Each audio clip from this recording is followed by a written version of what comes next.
2017-жылы Саматтын киреше салыгы $2290 түзгөн.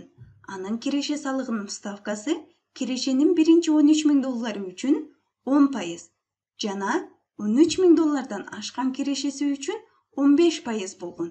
Саматтын жалпы кирешесин X десек, төмөндөгү теңдемелердин кайсынысы киреше салыгынын мыкты модели боло алат? Алгач видеону токтотуп туруп, өз алдынча ойлонуп көр. Анда эмесе кеттик. Саматтын 2017-жылы киреше салыгынын моделин түзөлү. Самат 2017-жылы жалпысынан $2290 салык төлөгөн. Ал жалпы сумманы X деп көрсөтүп жатат. Бул X суммадагы кирешенин алгачкы $13.000 үчүн ал 10%-ын гана эсептеген. Ал эми $13.000 ашкан сумма үчүн ал 15%-ын эсептеген. Демек, бул жерде жазып ала турган болсок, ал X суммасындагы кирешенин алгачкы $13.000 үчүн ал 10%-ды эсептеген. Демек, 13.000дин 10%-ын эсептейбиз.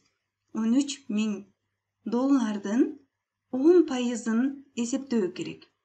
Жана $13.000 ашкан кирешенин 15% деп жатат. $13.000 канча сумма ашыкча болгондугун биз билбейбиз. Ал эми жалпы кирешени X деп берип жатат. Демек, жалпы кирешеден кемитип салуу керек $13.000-ды. Себеби $13.000-дын 10%-ын бул жерде эсептеп көрсөтүп жатат. Бул ашкан $13.000-дан ашкан сумманын 15%-ын салык катарында төлөп атат. Жана бул сандардын суммасы бизге эмнени берүүсү керек? Жалпы 2017-жылы төлөнгөн сумманы бериш керек. Ал жалпысынан $2290 салык төлөгөн. Бул жерде түшүнүктүү болуу үчүн дагы бир жолу кайталап өтөлү. Саматтын жалпы кирешеси 2017-жылдагы жалпы кирешеси X деп көрсөтүп жатабыз. Ал X.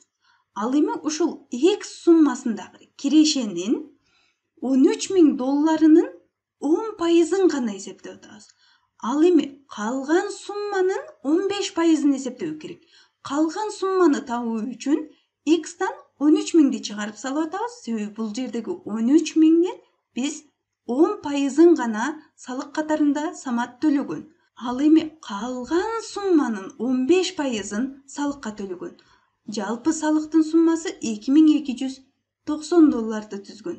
Демек, бул туюнтма бизге Саматтын 2017-жылы кирешесинин салыгынын туура моделин көрсөтөт. Анда туура жоопту белгилеп алабыз. Бул жерде 0,1 жана 0,5 деген сандар бар. Жооптордо бул эмнени түшүндүрөт? 0,1 бул 10% дегенди түшүндүрөт. 10%ды же болбосо 10%ди биз 0,1 деп жазып алсак болот. Ал эми 15%ды 0,15 деп жазып алса болот. Анда туура жоопту карайбыз. Эң акыркы жоопто биз түзгөн теңдеме көрсөтүлүп турат. Демек, бул жооп туура.